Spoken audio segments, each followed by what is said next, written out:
নমস্কাৰ স্বাগতম জনাইছো গোপুৰ ব্লগছ হজে চেনেললৈ বন্ধুসকল আজিৰ ভিডিঅ'টো হৈছে CM ট্ৰিপল এ মানে মুখ্যমন্ত্ৰী আত্মনিৰ্ভৰ আঁচনিত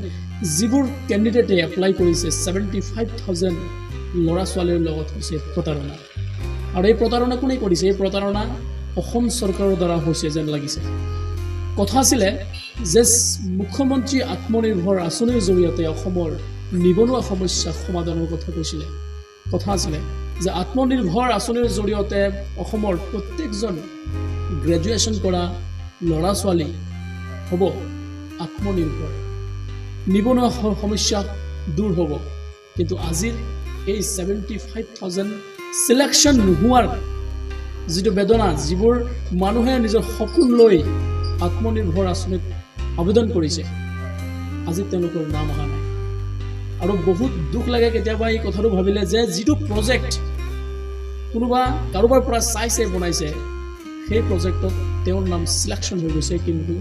যাৰ পৰা চাইছে তেওঁৰ নাম সিলেকশন হোৱা নাই এক আচৰিত লগা কথা যে আমাৰ অসমত এয়া CM ট্ৰিপলৰ নামত কিয় হৈছে 75000 লৰা ছোৱালীৰ লগত এই প্ৰতাৰণা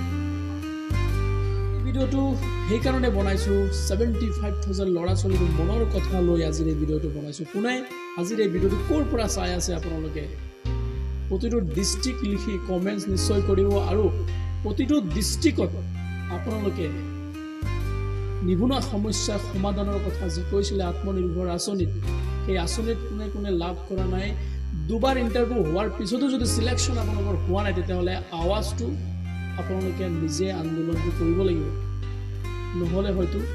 এই প্ৰজেক্টটো আপোনালোকে আকৌ পুনৰ বনাব লাগিব আকৌ পুনৰ এপ্লাই কৰিব লাগিব কিন্তু ফাইনালি গৈ আকৌ সিলেকশন নোহোৱা হ'ব আৰু ইয়াত সবতকৈ ডাঙৰ এটা কথা যদি সিলেকশন নকৰিলে হয়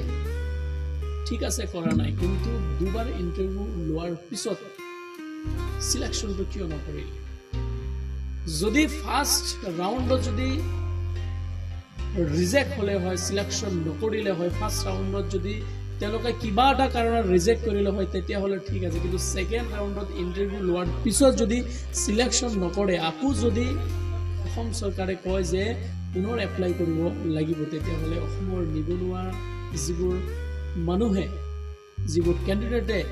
CM ট্ৰিপলত এপ্লাই কৰিছে নিজৰ সপোন লৈ সেই সপোনটো কেতিয়াও বাস্তৱত পৰিণত নহব কাৰণ এয়া প্ৰতাৰণা কৰিছে আমাৰ অসম চৰকাৰ